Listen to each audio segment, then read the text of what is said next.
আসসালামু আলাইকুম। সংবাদে আপনাদের সবাইকে স্বাগত জানাচ্ছি। আমি ফিরোজ তোহা। শুরুতেই সংবাদ শিরোনাম। বাংলাদেশের সর্বশেষ গুরুত্বপূর্ণ আপডেট সংবাদে আপনাকে স্বাগত। শুরুতেই সংবাদ শিরোনাম, পরে বিস্তারিত। প্রথমে জানাবো, এবার ডাকসু নির্বাচন স্থগিত চেয়ে হাইকোর্টে রিট জুলিয়াস সিজারের। ঢাকা বিশ্ববিদ্যালয় কেন্দ্রীয় ছাত্র সংসদ ডাকসু নির্বাচনে প্রার্থিতা ও ব্যালট নম্বর পুনর্বহালের নির্দেশনা চেয়ে হাইকোর্টে রিট করেছেন মোহাম্মদ জুলিয়াস সিজার তালুকদার। এরপর জানাবো, তরুণরা যে বাংলাদেশ চেয়েছিল সেই বাংলাদেশ গড়ার আহ্বান শিক্ষা উপদেষ্টার। জুলাই গণঅভ্যুত্থান আন্দোলনে শহীদ 10 রোবার স্কাউট ছিলেন মানবতার দূত। তাদের আত্মত্যাগ নতুন বাংলাদেশ গড়ে তোলার প্রেরণা যোগায় বলে মন্তব্য করেছেন শিক্ষা উপদেষ্টা চৌধুরী রফিকুল আবরার। এদিকে জাতীয় সনদ চূড়ান্ত করতে সভা করছে জাতীয় ঐক্যমত্য কমিশন। জুলাই জাতীয় সনদ 2025 চূড়ান্ত এবং বাস্তবায়নের উপায় বিবেচনা করতে সভা করছে জাতীয় ঐক্যমত্য কমিশন। জাতীয় সংসদ ভবনস্থ কমিশন কার্যালয়ের সম্মেলন কক্ষে সভা অনুষ্ঠিত হয়। এবারে জানাবো, কার্যক্রম স্থগিত থাকা কোনো রাজনৈতিক দল নির্বাচনে অংশ নিতে পারবেন না বললেন ইসি। আসন্ন ত্রয়োদশ জাতীয় সংসদ নির্বাচনে কার্যক্রম স্থগিত থাকা কোনো রাজনৈতিক দল প্রতীক নিয়ে অংশ নিতে পারবেন না বলে জানিয়েছেন নির্বাচন কমিশন ইসি ব্রিগেডিয়ার জেনারেল অবসরপ্রাপ্ত আবুল ফজল সানাউল্লাহ।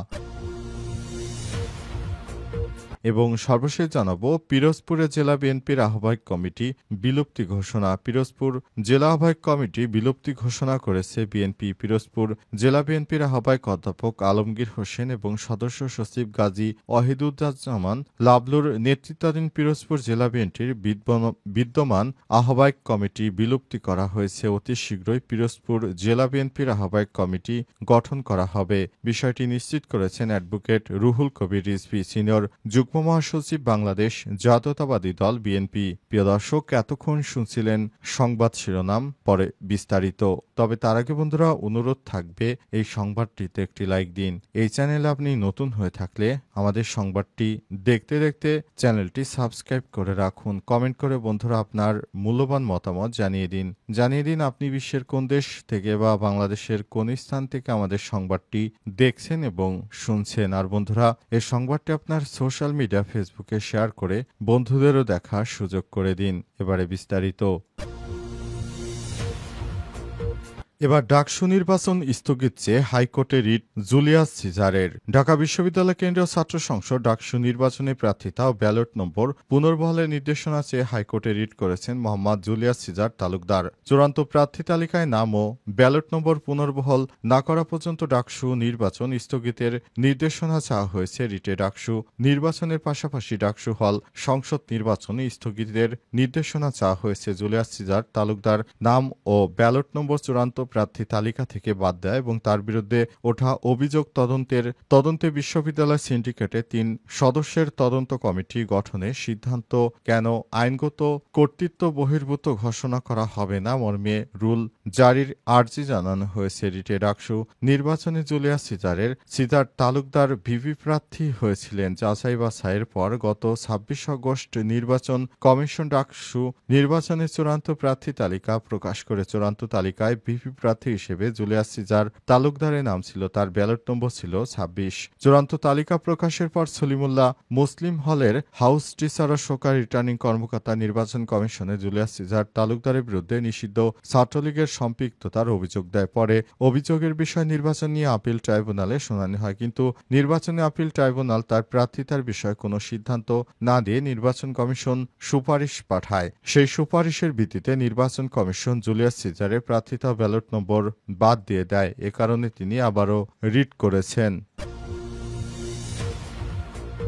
তরুণরা যে বাংলাদেশ চেয়েছে সেই বাংলাদেশ গড়ার আহ্বান শিক্ষা উপদেষ্টার। জুলাই আন্দোলনে শহীদ হওয়া 10 রোভার স্কাউট ছিলেন মানবতার দূত। তাদের আত্মত্যাগ নতুন বাংলাদেশ গড়ে তোলার প্রেরণা যোগায় বলে মন্তব্য করেছেন শিক্ষা উপদেষ্টা অধ্যাপক ড চৌধুরী রফিকুল আবরার। মঙ্গলবার 3 সেপ্টেম্বর রাজধানীর ইডেন মহিলা কলেজ অডিটোরিয়ামে জুলাই আগস্ট গণ অভ্যুত্থান, অতীতের চেতনা, ভবিষ্যতের পথ নির্দেশ শীর্ষক মাসব্যাপী কর্মসূচির অংশ হিসেবে আয়োজিত অনুষ্ঠানে তিনি প্রধান অতিথির বক্তব্যে এ কথা বলেছেন। অনুষ্ঠানে বিজয়ী রোভার স্কাউটদের মাঝে পুরস্কার বিতরণ এবং শহীদ স্কাউট পরিবারের সদস্যদের সম্মাননা স্মারক প্রদান করা হয়। অধ্যাপক আবরার বলেন, রোভার স্কাউটরা রক্তদান, চিকিৎসা সেবা, নিরাপদ আশ্রয়ের ব্যবস্থা ও ট্রাফিক নিয়ন্ত্রণের মতো দায়িত্বশীল অকুতোভয় পালন করেন। করোনাকাল এবং ডেঙ্গু মোকাবেলায় তাদের মানবিক কর্মকাণ্ড প্রশংসনীয়। তিনি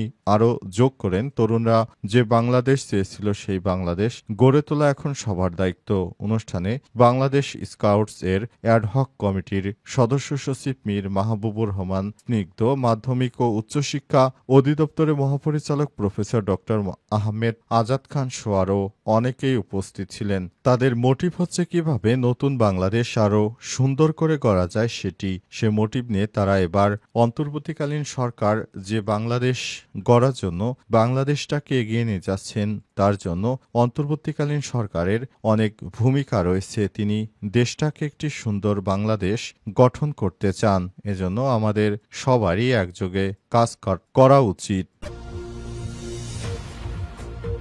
জাতীয় সনদ চূড়ান্ত করতে সভা করেছে জাতীয় ঐক্যমত কমিশন।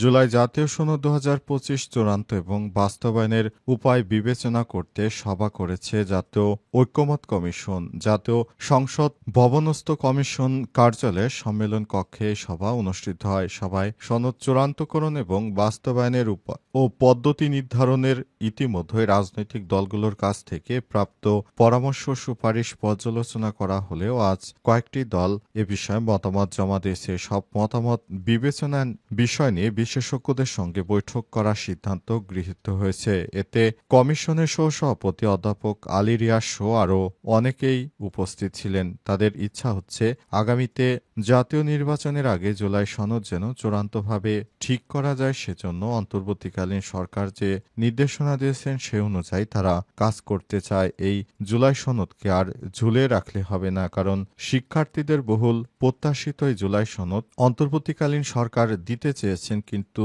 সেই জুলাই সনদ আসলে দেয়া হচ্ছে না। অন্তর্বর্তীকালীন সরকারের প্রধান উপদেষ্টা প্রফেসর ড মোহাম্মদ ইউনূসের সরকার জুলাই সনদকে এই দেশের মাটিতে যেন প্রতিস্থাপিত হয় সেজন্য তিনি কাজ করে যাচ্ছেন এবং একটি রাজনৈতিক দলের নেতাকর্মীরা বিদেশে থেকে জুলাই সনদের ব্যাপারে তারা সবকিছু প্রতিহত করার চেষ্টা করছে। তারা কখনোই বিপ্লবকে ধারণ করতে পারে না। কার্যক্রম স্থগিত থাকা কোনো রাজনৈতিক দল নির্বাচনে অংশ নিতে পারবে না বললেন ইসি। আসন্ন ত্রয়োদশ জাতীয় সংসদ নির্বাচনে কার্যক্রম স্থগিত থাকা কোনো রাজনৈতিক দল প্রতীক নিয়ে অংশ নিতে পারবে না বলে জানিয়েছেন নির্বাচন কমিশনার ইসি ব্রিগেডিয়ার জেনারেল অবসরপ্রাপ্ত আবুল ফজল সানাউল্লাহ।